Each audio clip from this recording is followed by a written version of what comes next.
Hello guys, welcome to Eagles Point Beach Resort in Mabini, Batangas.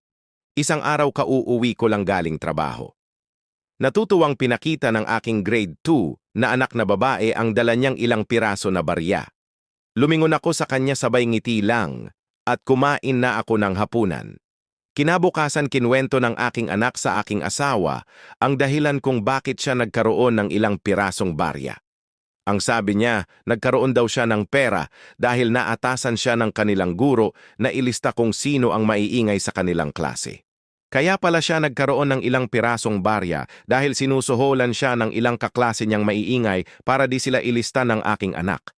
Noong nalaman ko ang buong pangyayari, tinawag ko ang aking anak para sabihan at pinaliwanag ko na hindi maganda ang kanyang ginawa. Sinabi ko sa kanya na masama ang tumanggap ng suhol para lang hindi ilista ang kanyang maiingay na mga kaklase. Ito ay simpleng umpisa ng bribery na kung saan kapag hindi natin maitama sa murang edad ay madadala nila hanggang sila ay lumaki.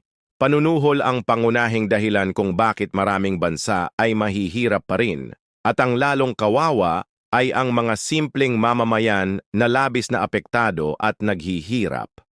Ngunit ang mga nasa pwesto ay nagpakasasa sa karangyaang nakamit. Pinaliwanag ko rin sa kanya na kapag nalaman ng kanilang guro ang kanilang ginawa, mawawalan ito ng tiwala sa kanya. Kaya sinabihan ko siya na ibalik kinabukasan sa mga kaklase niya ang mga baryang binigay sa kanya. Doon ko rin na-realize na nung unang gabi.